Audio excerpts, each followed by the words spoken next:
Ever since the release of Stalingrad, a lot of people have been saying that Enlisted should have added a few factions along with the Stalingrad campaign. Of course, this is obviously a very great idea in my personal opinion, and honestly I think it's a great opinion, but it appears that Enlisted, once they released Stalingrad, they're like, yeah, no, we're not gonna do it anymore, and as of right now, they still haven't added a new factions, with the exception of Japan. So without further ado, in today's video, we're going to be talking about the very big missed opportunity that Enlisted could have used for their various campaigns. So without further ado, let's just get started. Starting with the first one, and that is Hungary.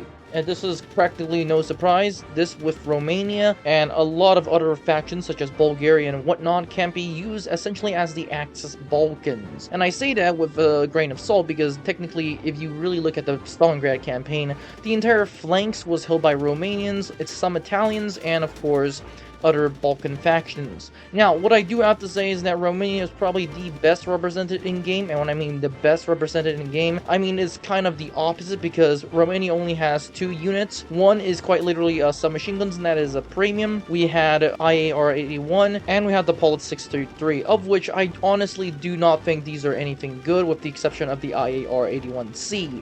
The reason was because now the IAR-81C was locked behind a paywall, and the Polit 688 was locked at end tier, and of course the Romanian submachine gun is a premium squad, which should come as no surprise. Hence, what a lot of people are angry over is the fact that, considering that Romania was one of the biggest Axis factions, they have completely either neglected Romania, which is pretty much the case right here, and they have completely forgot about Hungary and the other Balkan factions. And the reason why that is the case is because, let's be honest, we can all add these factions in. All you have to do is to give some event squads or some squads. You don't even need to have some squads that literally have anything good. For example, the Romanian SMG squad is just essentially a slightly decreased and a slightly upgraded TZ-45.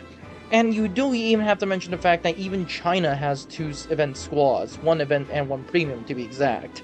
And as of right now, Romania doesn't even have a Romanian squad, and considering the fact that they even have a Stalingrad campaign and not a bloody Pacific/Chinese campaign, they have China but they don't have Romania. So that's a little bit harsh for a lot of people to accept.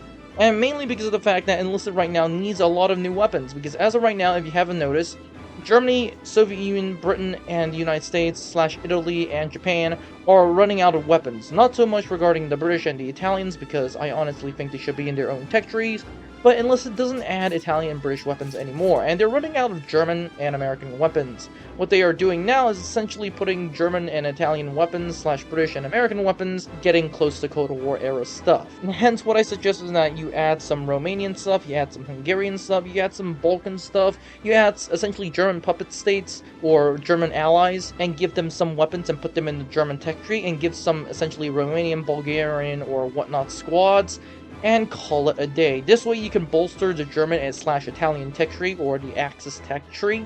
Whereas, on the other hand, you can also give the British some more stuff, whereas, let's be honest, the Americans and the Germans really don't need any more stuff. So, this is what I honestly think. I think it was a great missed opportunity that Enlisted did, essentially not adding enough Romanian and Hungarian stuff. As a matter of fact, these days I even get posts in my videos saying, damn, Enlisted should have added Romania, Hungary, and whatnot, which I completely agree. So without further ado, this is all it for this video. Don't forget to like, subscribe, and join the Discord, and I'll see you in the next one.